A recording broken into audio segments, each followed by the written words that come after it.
Welcome to Straight Shot Politics. Each episode will bring you in-depth discussion with experts, community leaders, and analysts who will share their insights, experiences, and predictions. From local elections to global diplomacy, we'll provide you with the tools and perspectives you'll need to navigate today's real-world landscape. The views expressed by our guests are their own and do not necessarily reflect those of the hosts, producers, or this podcast. This podcast is an independent production and is not affiliated with, endorsed by, or sponsored by any organization unless explicitly stated. So, gentlemen, we are here at the Union County Farm Fest, and our first guest of the day is my dear friend and one of my heroes, Representative Gary Click. Sir, how are you? Oh, you're making me blush, Lisa. I'm doing great. It's all, anytime I'm with you, it's all good. So, I got to know you because of some of the wonderful bills that you have introduced. The SAFE Act bill, Right. You worked on the Parents' Rights bill, and so many wonderful things to keep our kids safe in school. Right. LifeWise. LifeWise, oh my gosh, yes. It's so many things. So, the SAFE Act, we know that's gone up to the Supreme Court. Mm-hmm. What are we waiting on? We're just waiting on their decision? Really, we're just waiting for the decision. Of course, you know, the SCOTUS, they gave great decisions on a similar version out of Tennessee and Scarametti. And so that really helps us a lot. Ours was filed based on the Ohio Constitution, which based on the provision that basically said you didn't have, this fighting back against Obamacare, and it says you get the opportunity to choose your own health care. Well, this is not health care. Right.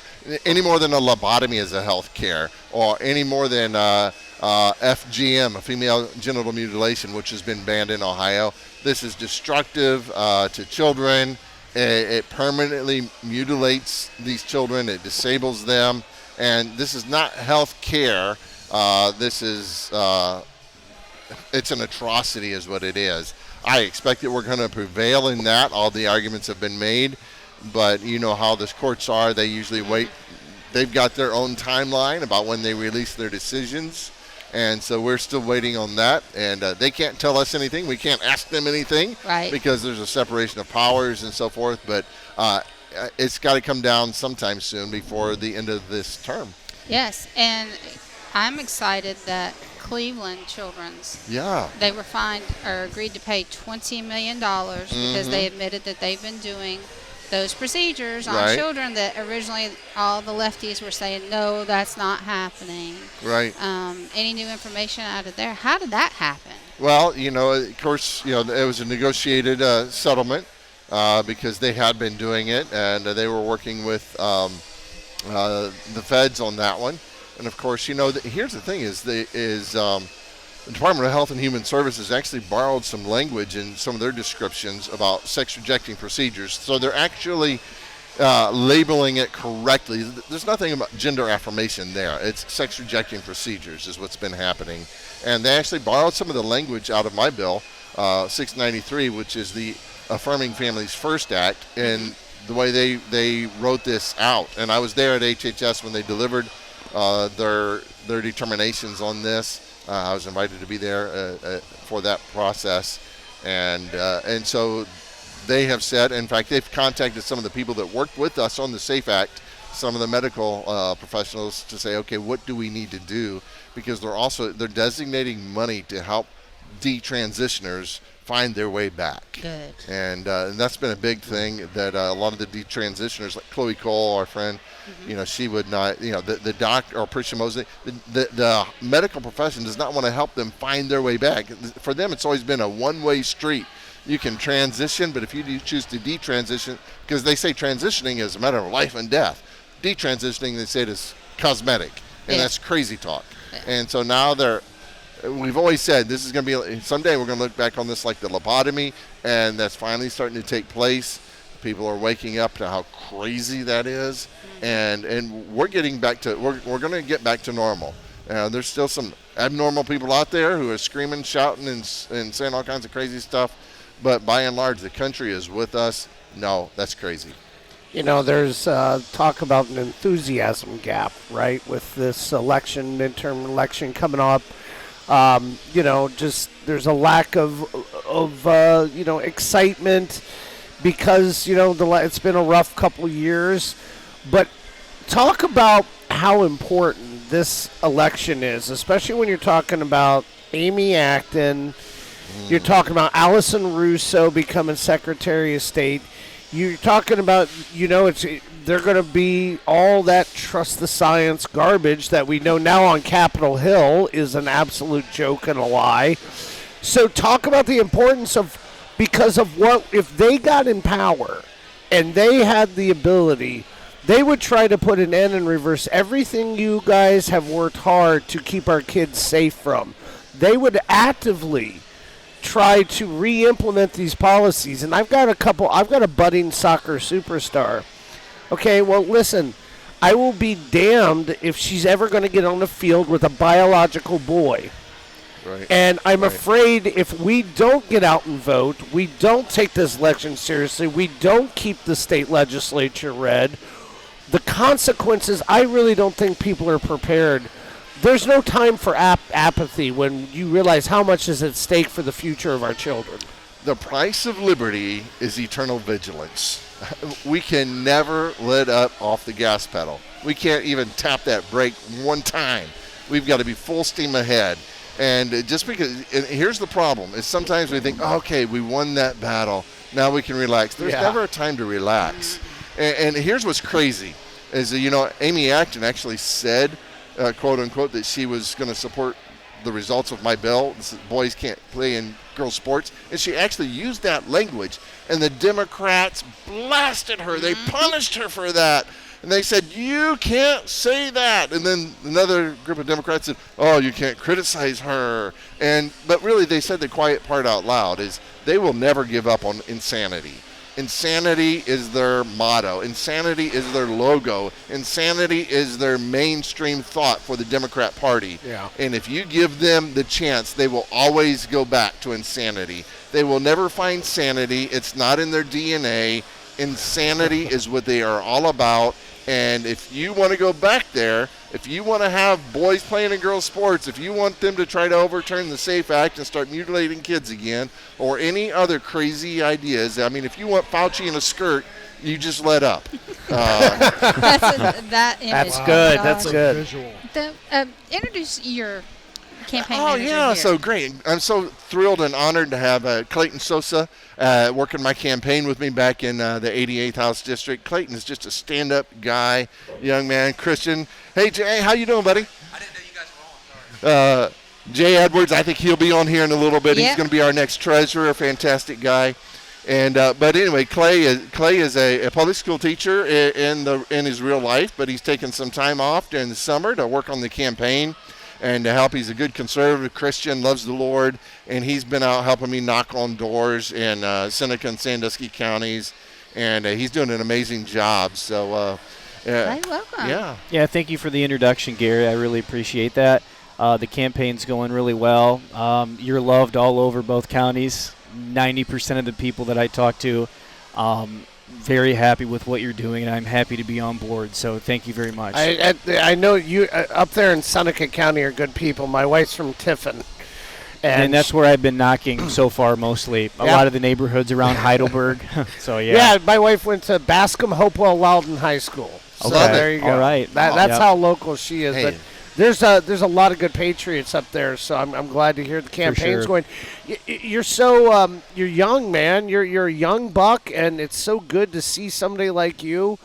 It's so deeply involved. Like, when did that moment occur to you when you're like, I love my day job, but man, I feel compelled either by God or my sense of duty to this country that this republic that General Washington founded. Like, what was that light going off moment where you're like, I'm going to get hands-on in this world because I want to know I'm making the most difference I can? Right. Well, my faith is one of the biggest things that drives me. And when I was in high school, I had some teachers that inspired me to do great things. And I took up an interest of history and some of the founders like you had mentioned. And so I felt called into the public square to be a social studies teacher. And so I felt that the best way for me to share that passion of history with others is to bring up another generation of students to value American exceptionalism and what that really means. And so I just think it's so important that we raise up a younger generation of students to value, the founding of the country, and most importantly, the influence of Christianity and the Bible on the founding of the country also. I love the fact you're not afraid to talk about that. Some people almost like try to talk around their faith. You talk through your faith. Right, and one of the events that I typically talk about in my class as a public high school teacher is an event, the Great Awakening. And that was really the first unified movement that actually, where the colonies and the Americans came together, before the American Revolution to unite. And so that was very important. People like Jonathan Edwards and George Whitefield united the country even before, it separated from Great Britain. So that's very important that I go into that with my students. That's awesome. I didn't even get that when I was in high school. Yeah, and here's the thing, and that ties right into HB 486. Yes. Exactly. Tell us about that. Right. So HB 486 is just a common sense piece of legislation, which is why the Democrats don't like it and why the ACLU doesn't like it. But it just simply says that it is not a violation of the First Amendment. In fact, it's consistent with the First Amendment to teach the positive impacts of Christianity on American history. And the reason that's important is because there are so many people who somehow they get drawn in and they think, oh, if you teach anything positive about Christianity, like that the Pilgrims that came over on the Mayflower, that was actually a church that came over here. Or if you teach about the first Speaker of the House actually being a pastor, or any of the other positive impacts of Christianity in American history, that somehow you're proselytizing. And that's not what it is. You're just teaching the facts. We don't want our teachers to be proselytizing, but we don't want them to ignore the historic Christian foundations of our nation that made this nation so great. And the ACLU actually came in and they said, you don't need this bill because it's already legal. All you need is the First Amendment. And because it's already legal, we're against it. And it's like, seriously? So, because I said, well, what happens when you file a lawsuit against a teacher because they're teaching these things? And they said, oh, we don't file lawsuits. We just send mean letters. And public school teachers told me, oh, that makes us feel so much better. Right. And schools are typically risk averse. Their attorneys are always risk averse. And they're like, just avoid it. We don't want a lawsuit. I had one school superintendent actually tell me we're not allowed to teach those things because it is a violation of the separation of church and state. And again, we're not trying to proselytize children in the public school. I don't want that. But I do want to be able to tell the factual elements of the historic impact of Christianity on our nation. George Washington said that religion and morality are indispensable supports. He said, in vain would that man claim the tribute of patriotism who would seek to subvert those pillars. And when Thomas Paine wrote his blasphemous book, The Age of Reason, where he ridiculed Christianity, they responded to that, and they came up with a book called The Age of Revelation. Benjamin Rush and others, and Elias Boudinot, they all fought back against that because this nation was founded on Christian values. Now, that doesn't mean that everybody had to be a Christian, but when we looked at how do you found a nation, the number one quoted resource was the Bible. Quoted more than Locke, quoted more than Montesquieu, quoted more than Blackstone. Combined, it was the Bible that they looked to, and that's why they were called the Black-Robed Regiment, and they were talking about the pastors. And as Clay said, it was that great awakening that spurred the revolution. And so we wanted to make sure that teachers know that they are free to teach the truth. And it depends on where you're at. In some places, they're like, yeah, go ahead, no big deal. And it's never a big deal until somebody complains. But when somebody complains, then like, oh, let's just avoid the controversy. But that results in the dumbing down of our students. Right. And to add to your point, Representative Click, even the Declaration of Independence references our Creator multiple times. Right. And so it's also there in one of our founding documents directly. The founders are referencing our Creator. So where does this bill stand? Where's it at? So it has passed the House. and it is now in the Senate. We have given sponsor testimony in the Senate. And so, many folks from Turning Point Action came and testified in their private capacity, but they testified. Turning Point has actually marked this bill as part of their evaluation process on legislators. And I'm glad, by the way, to have a 100% rating from Turning Point USA. But it's in the Senate, and so as lame duck comes up, we need to have a couple more hearings to get it through the Senate. So we need proponent and opponent testimonies and then a vote. And so, if you reach out to your legislator or reach out to your senator and say, hey, we'd like to see that get done, and help make sure that's on their radar. And that'll go through the Education Committee? That is in the education. Is that a word? Yeah, so that is still Senator Brenner. Yeah, Senator Brenner. He loves the bill. He's a supporter of it. It's process. It's just a time thing and a process. And as we're coming back, we're going to have limited time. So it's going to be what are the priorities. And if it's not done, we'll have to start all over again, which I'd rather not do. I'd rather just get it done. But that's going to be what do we have time to get done in lame duck. Right. So if anybody would like to help you with your re-election campaign, be it donations or to volunteer, how can they do that? Well, they can go to garyclick.com, and there's a donation link on there, or you can shoot me an email or find out anything about that. Reach out, and we would love to have your support. And we are in Seneca and Sandusky counties. And you've got a podcast too. I do. Yeah. What's clicking? What's clicking? Now that is a great name. That is a fabulous, great name. And where can people find that at? So they can find that. It's on YouTube. It's also on Spotify, and it's on Apple. So those are the three platforms that I use. What's clicking? No G on clicking, just an apostrophe. But what's clicking, and the whole idea, we're not trying to go, stellar with this. We're not trying to go viral. We're just trying to keep folks in the district informed of what's happening. Clayton has actually told me he listens to it a lot just to make sure he knows what's going on when he's out talking to people. It helps him to be advised. Hey, that's how I get hyped up before I knock on doors. That's right. You got to. Well, Representative Click, thank you so much for joining us, and good luck on your re-election. Yeah, man. Good luck, and God bless you, brother. Thanks, Josh. Thanks, Lisa. You guys are amazing. I appreciate you so much, and you too. Keep up the great work. Thank you. Right. Thank you. Appreciate it much. Thank you. Bye-bye. Joining us now, Josh, is my friend and candidate for Ohio State Senate District 25, Mr. Don Roberts. Sir, how are you? I'm great. I'm in Union County here. It's fantastic. Yeah, I love the cowboy hat. I wish our viewers could see it because it's really cool. When in Rome, you be Roman. There you go. There you go. There you go. Very Roman. The dude abides, man. Yeah. I like the outfit. The dude abides. There you go. So you have been just a true warrior, politically speaking. I mean, you were out there knocking doors for President Trump all three times. I have. You ran for judge. As a matter of fact, that's when I met you in 21 when I was running for school board. You were running for judge. That's right. Actually, 22. It was 22. We were in 21, but it was for the 22 year. What made you decide to run for state senate? Well, that was a good question because I thought I was taking a break from getting involved as a candidate for a while after the 22 loss, as Franklin County does to Franklin County Republicans. You run a good race, but you end up without the victory.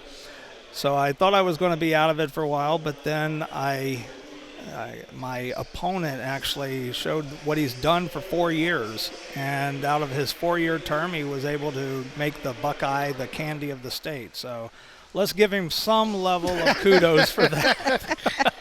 we got lots of very problems. Important legislation passed. Yes. Yeah. We got a lot of problems, but at least we know damn well that Buckeye candy belongs to Ohio. That's nuts, So, I see what you did there. There we go. Yeah. So, what's your platform? What are you running on? Well, that's interesting because, as you said, that I was involved in the Trump campaign. I follow Donald Trump. I support him. But I do acknowledge the fact that my district is very, very, very blue, okay? And as a family law attorney, I thought the best way to pick up some of these votes, because I'm underwater when it comes to if all Republicans come out, all Democrats come out, and that's all that votes, then I'm not going to win again. However, we've got a huge amount of independents, and those independents can sway both ways. I'm thinking that this will be a very good example of the pendulum going back the other way now. I think that Franklin County is ready for change.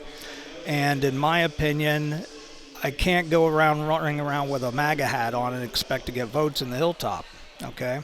Or up in Minerva Park or Blendon Township, or let's talk about Upper Arlington. It's just not going to be a very welcoming area.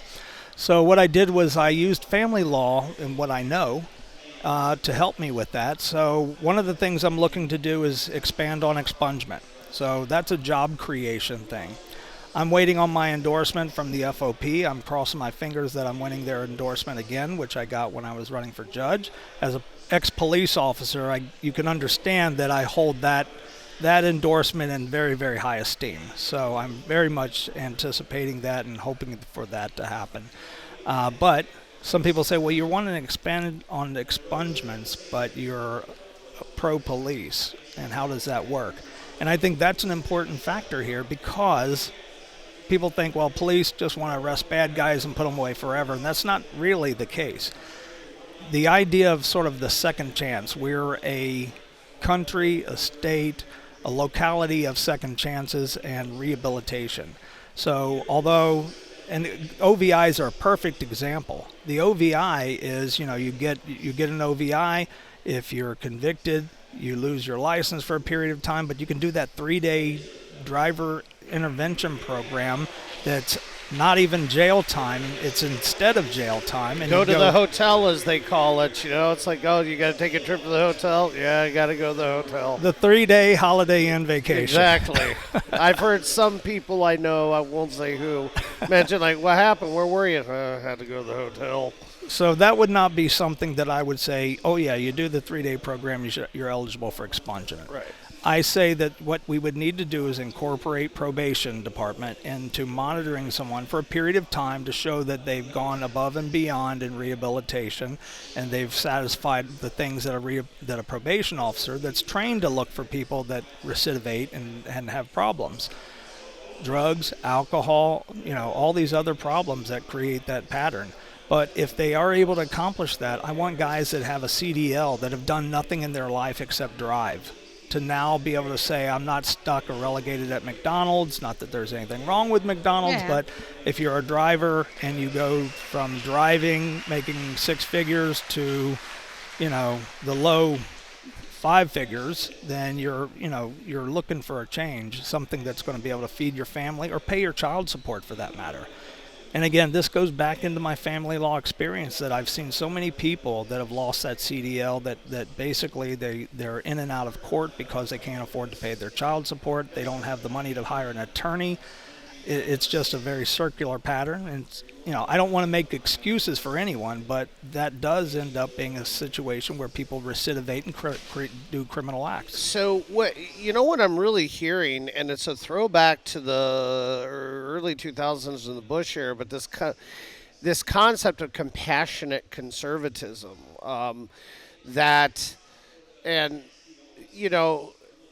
you're right. You can't go wearing a MAGA hat and a Trump standing on a tank T-shirt down in Upper Arlington and all those areas. I agree, but I think the shock factor is just you get certain people, as soon as they associate anything with Trump, whether they have Trump derangement syndrome or for whatever reason they trigger. They won't listen to your message, whereas if you just go in there and just start delivering your message, staying on policy, not necessarily being childish about other people's characters and attacking them for those things, but keep it above board and talk about the issues, I think those independents, like you said, I think they are completely up for grabs.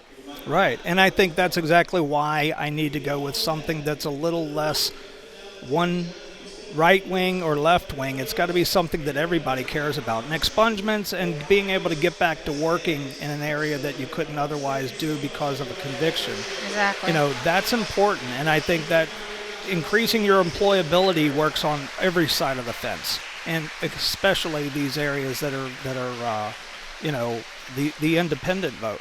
I can tell you, though, that since I've been campaigning, I've literally got 5 registered Democrats supporting me and even walked with me in the Hilliard. Oh, wonderful. 4th of July parade. Okay. So I'm actually flipping people. Good. So they're just great. impressed with it. So. Yeah. Well, it's very common sense stuff. It's historically we make laws and people just like, that's it, hard line, and there's no other area to say we need to give people second chances. I mean, you can't expect someone who they make a mistake and they pay their debt to have to spend the rest of their life continue to pay that because they can't overcome because of the law. The laws they can be changed, and I think that's wonderful. Well, and also people who feel trapped and resort to a life of crime, if they don't have to do it, that thus in turn makes our neighborhood safer, our property values go up higher. It's good for everyone in that situation because they would say otherwise, if they don't know anything else but say, truck driving or, HVAC or whatever, you know what I'm talking about? Where at least they're not on the streets, and thus we're all better for it as a community, are we not? We are, and that's the aspect of why it's pro-police as well. Because prosecutors don't want to have you walking through that revolving door. Police officers want to know that this is not this guy that I arrested 6 months ago running around the streets, and I got to watch that closely. If they know, they see that this new legislation has created a pattern where they're being watched like a hawk by a probation department. They're making sure they're towing the line versus some crimes you don't have that opportunity. You do your piece and then you get out and then you're right back at it again. Or I was a cop. I remember recognizing people that I'd arrested before, and I tail them a little bit, keep an eye on them, keep tabs on them, and then I wait for them to mess up again. With this type of an aspect, I think this gives one more piece of surety to law enforcement that they don't have to stalk these guys once they see they're back out on the street. I'm not saying that it's a fairy tale, but this is one more piece that's going to help things out. And our cops on the street need as much help as they can get right now. Yeah, that's for sure. So what else?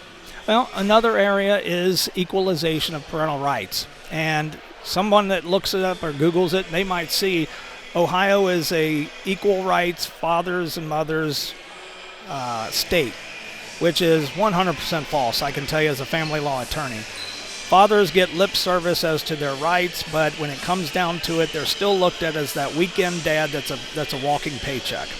And what we want and what we complain about, you look at all the different aspects of it, and they say we need fathers to be fathers. We need them in here to keep crime down. We need them in here to get them to be responsible, to be able to respect women. Well, if we want that, we need fathers there.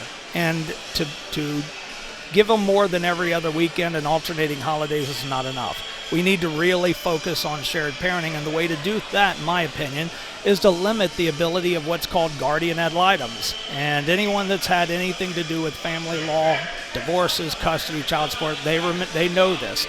And most dads and some moms really don't like that word, guardian ad litem, because guardian ad litems have the ability to wreck your life. If they don't like you, if they are somehow prejudiced against some part of you or who you are or how you behave, they can literally write a report that typically the judges will rubber stamp, and they make a non-elected official gets to make the decisions in your life.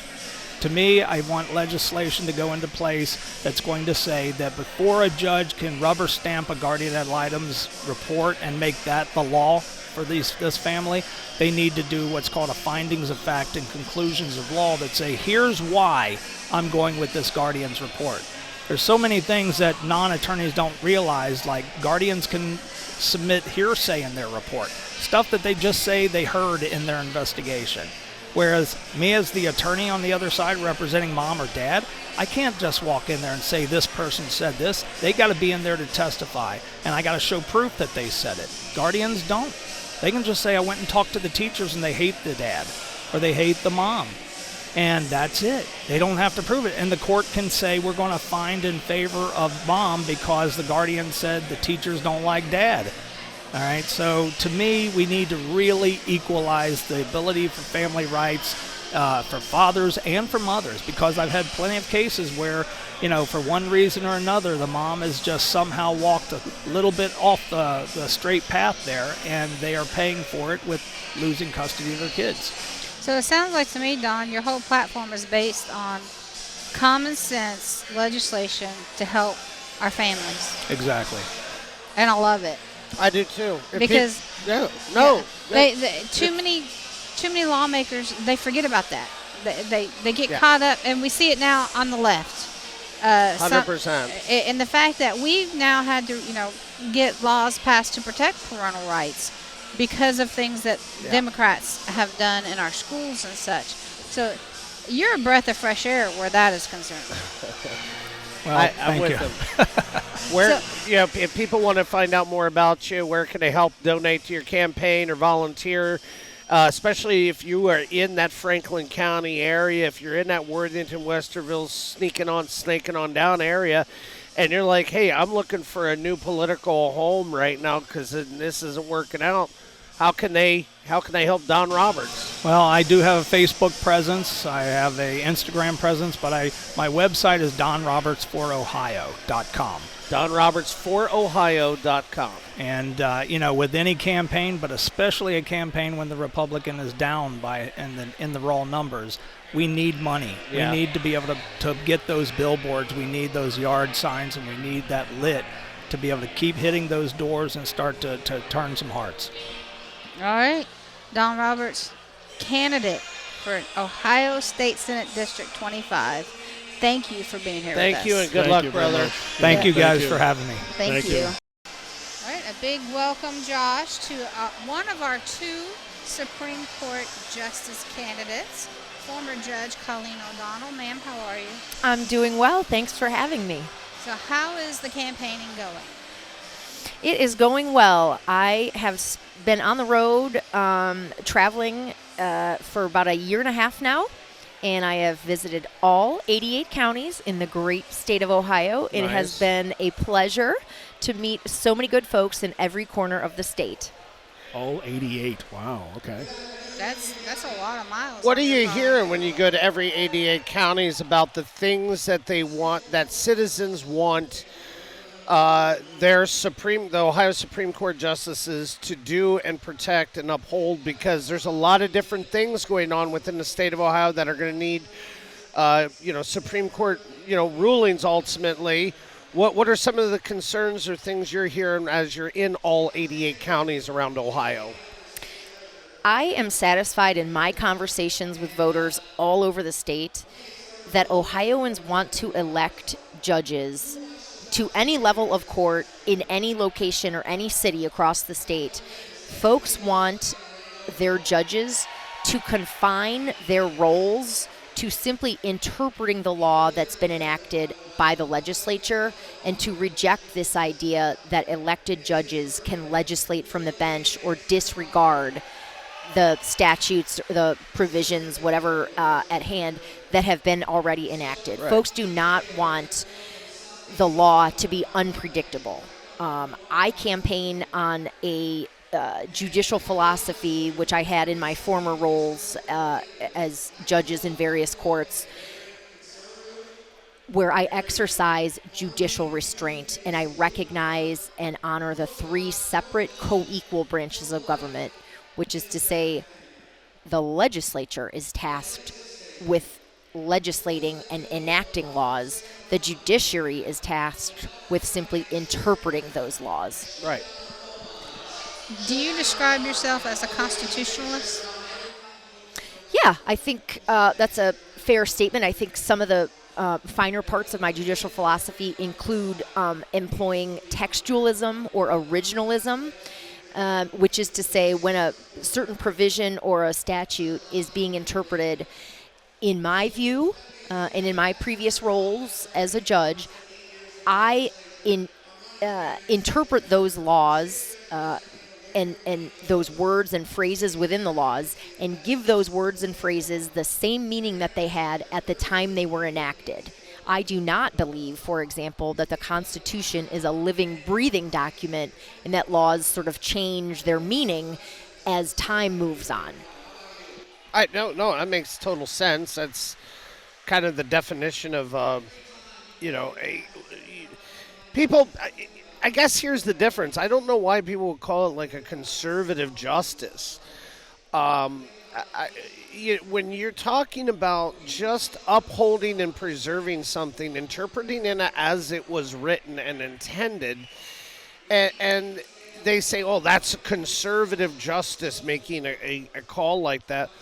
Well, then, I'm sorry, but if you're your job in the judiciary is not to advocate for other laws and things. We don't want activist judges. And that's the problem. I don't even think this is a conservative, liberal thing. This is either people who are activist judges who want to play around with the Constitution, whether it be Ohio or the United States of America, where so-called conservative justices are just, to me, doing their job interpreting the law as it was written. So there's actually case law to this effect, which clarifies the fact that judges do not represent the jurisdictions where they're serving. Judges serve their communities while legislators represent their communities.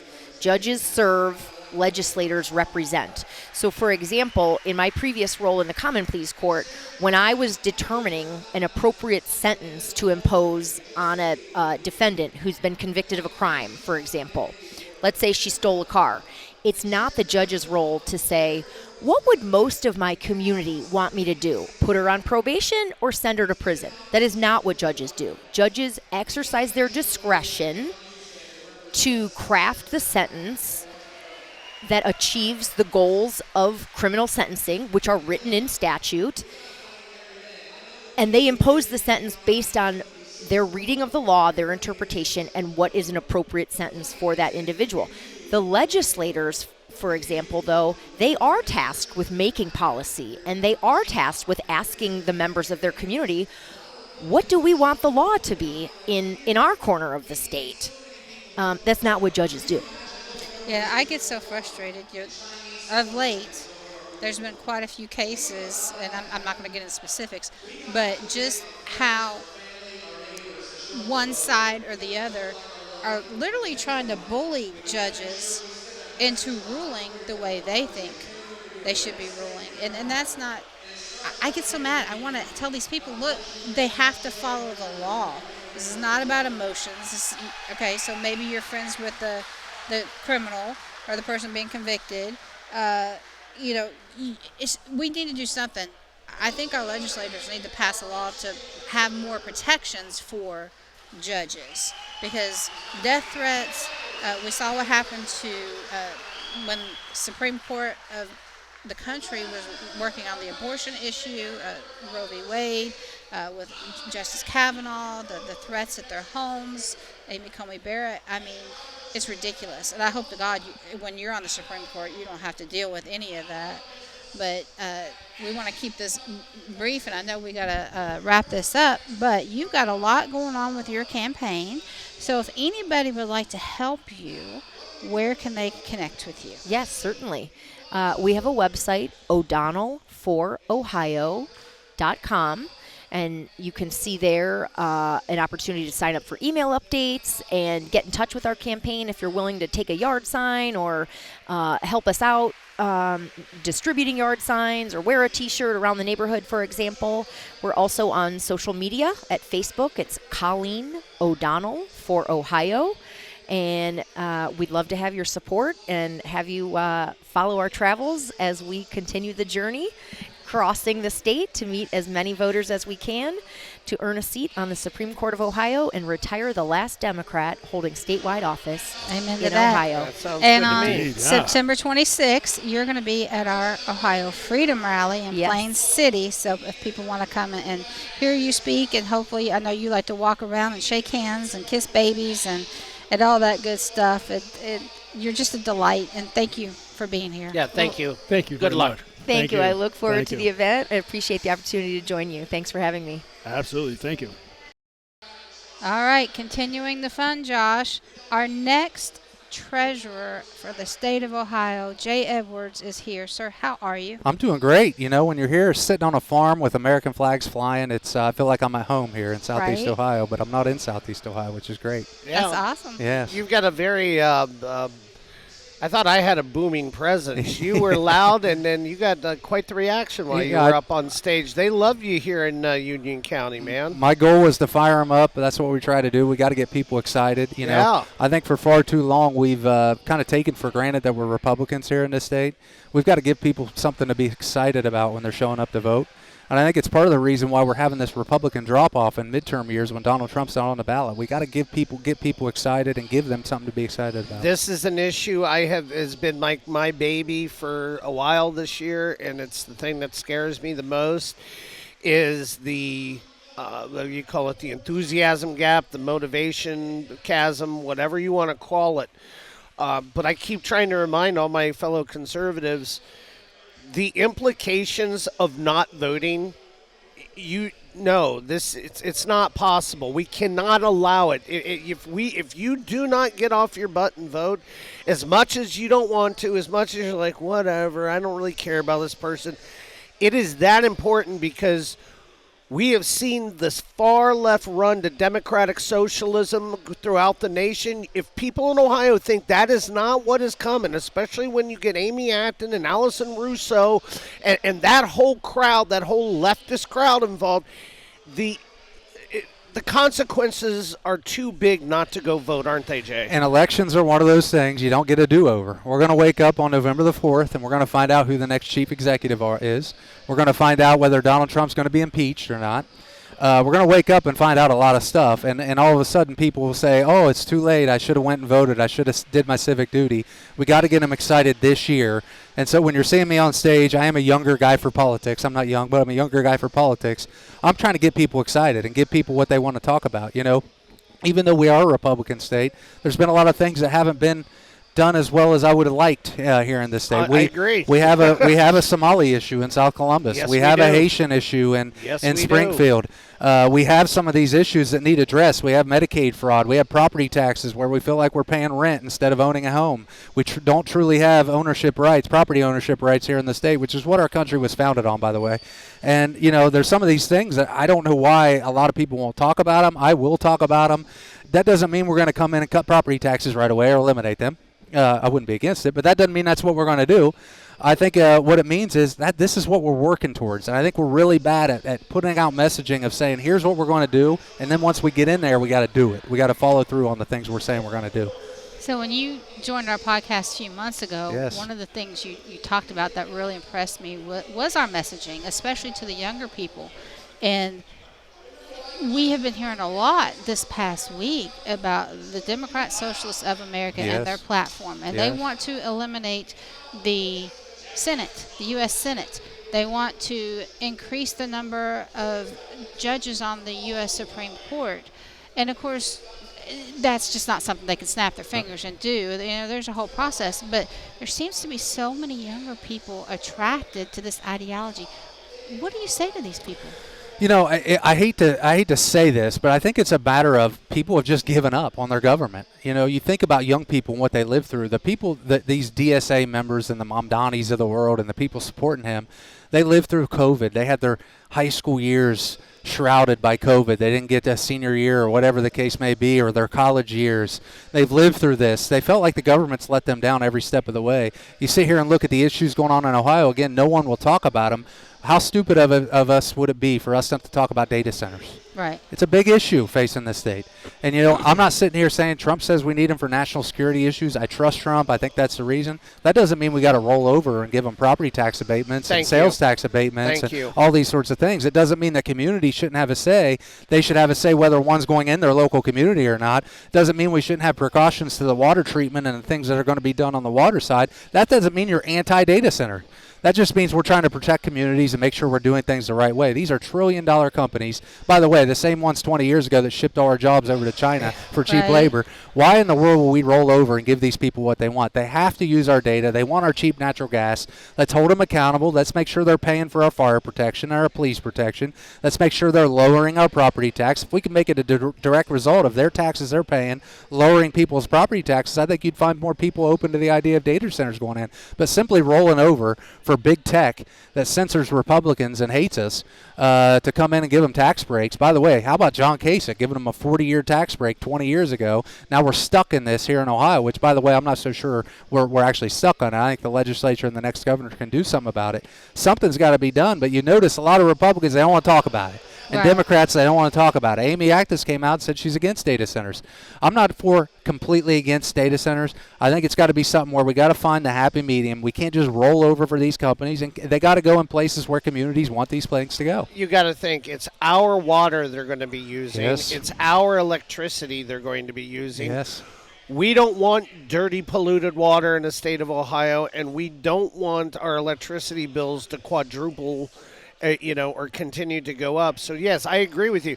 There is a balance between economic growth here in Ohio. We want economic growth in Ohio. We want to be a power player. Nobody's saying that. But you got to do it responsibly. 100%. And I'm glad to hear someone, especially a younger guy in the Republican Party, say these things because the way you articulated that, I could not have said it any better myself, Jay. And the electric prices are another big deal. They're talking about behind the meter on-site generation. That's great. But we got to answer a lot of questions. And by the way, no local official should be allowed to sign an NDA ever. For anything. That's going on all over the state. It's happening down home. We got to ban that. You can't be doing that. It would be foolish for Republicans to stick our head in the sand and pretend this is not an issue. It's an issue. And something's got to be done about it. And if we don't talk about it, then someone else is creating the narrative. And so we got to talk about it. We got to talk responsibly. We got to educate. And we got to listen to people. You're seeing young folks right now. I saw 3 college graduations a couple months ago where people got booed for talking about AI and data centers. That young people are not happy about it. They're worried about finding a job. They're worried about a place to live. Sometimes we've got to pinch ourselves and remind ourselves we are conservative. And what does conservative mean? It means we are supposed to conserve a way of life. And things are changing very rapidly. And sometimes I think maybe we should hit the brakes and ask some questions and get to the bottom of it. Well, I understand the fear about AI because, first of all, how many movies have been made about what can go wrong with AI, right? But in my career, in my field, I'm a medical coder. I'm seeing it. It's coming through. So we have to remember that we're going to have to use that responsibly and teach these kids, young adults, not to be afraid of it, but we need to educate ourselves responsibly. Absolutely. And there's going to be lots of jobs. And the one thing we need to stress is we need plumbers, we need electricians, we need the trades. There's nothing wrong with that. No. That used to be poo-pooed. Yes. Our parents' generation were like, no, you don't want to do this. It's a nasty job. They make a lot of money. Trades are laughing at these college kids all the way to the bank. Not only did they not put their career off for 4 years, they're making more money even after the fact. I got buddies that are in the trades down home, young kids in their 20s, pulling in 150, 175 grand a year, can retire by the time they're 55 years old with a great retirement, great health benefits. The trades are the way to go. Back to the data centers for a second. The other bad part about the data centers is typically you try to attract jobs for the income tax. The problem at the end of the data center is after they're built, you don't have any jobs. There's nobody in those places. There's no job. So it's another big problem. One of the other issues is I'm talking to young people that you probably won't hear a lot of people talk about. I'll talk about them, is these flock cameras. You guys hear about these flock cameras? Yeah, I had a little back and forth with a local police department actually on social media about flock cameras because where I live just outside of Powell. Yes. And the city of Powell is using flock cameras, and people are pissed off. People are ticked off. I think that this is Big Brother, and I think as conservatives. Yeah. I thought we were the anti-government, get the hell out of our lives party. It's kind of like a scene out of 1984. We're watching you all the time. And there's been like 3 wrongful convictions because of the flock cameras. Now, if you want to have a split the hairs here on the flock cameras, if it was a thing for your local law enforcement, I'm not saying I'd be for it, but if it was something for local law enforcement to use and a database and other departments could figure it out, that's one thing. The problem is who owns that data once it goes into that camera, and you know for a fact it's going to Silicon Valley. They're doing facial recognition with it. It's Big Brother all over again. So, are we going to live in the surveillance state or not? I get the police. Some of the police officers are for it, and I get that, and I back the blue. I support the police. The fact that they're signing these long-term contracts and our data is getting sent to Silicon Valley so they can do who knows what with it is a real problem. I'm glad you brought this issue up. I really am. So you are traveling all over the state. Yes. And you are going to be joining us on September 26th at the Ohio Freedom Rally. Yes. I'm really excited about that. Will you guys have the podcast set up there as well? No, because we're actually running that event. Oh, you're running it. Okay. That's our event. Okay, yeah, great. So Michael Loftus, the comedian, is going to be our host. Awesome. I'm really excited about that. Yes. So everybody can come out. Yes. And Jay did a podcast with us a few months ago. If you want to go to our YouTube channel, you explained very well what your platform is. And I mean, you have I'll admit, when in the primary, I was iffy. Yes. Yes. There's things from the past that people kept bringing up. I get you. But I'm a young Appalachian boy. I stay true to my word, and I can tell you, it's long overdue. If you want to know my platform, very narrowed down in one sentence, it is: we're going to keep Ohio's money in Ohio.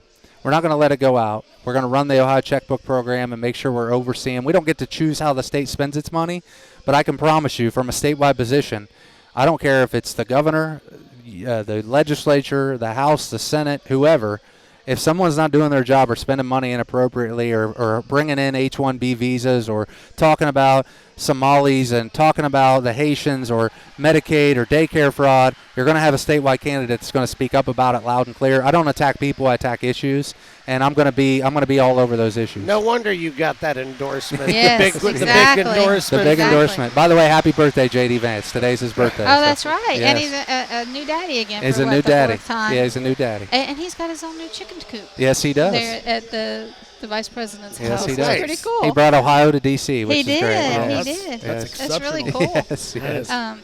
Where can anyone find you to help volunteer? So I'm at Edwards for Ohio. If you want to go on there and volunteer, we're spending a ton of time right now going to county fairs. I'm really close with the 4-H community and the ag community. I wish we actually studied metrics for kids that are in 4-H to the success that they had. Yeah. 100%. It is amazing what this does. It's hard work. It's getting up early. It's taking care of animals. It's learning about life and death. It's learning about business. It's learning about how to take care of animals, hard work, dedication. So we're spending a ton of time going around interviewing kids at 4-H at county fairs right now. We're averaging about 3 to 5 county fairs a day. It's not good for the diet with elephant ears and funnel cakes everywhere, but we're getting after it, and we're really excited. I mean, my favorite part of the job isn't being stuck in my office in Columbus. It's going out and really seeing the states. My first time running statewide, getting to meet people. There are great people everywhere we go, and they're just begging. They're begging their government to work for them. Yeah. And I urge every elected official from statewide to county commissioner to township trustee, I write 5 addresses down that are inside your district. Write 10 addresses down. Go knock on the door before you run.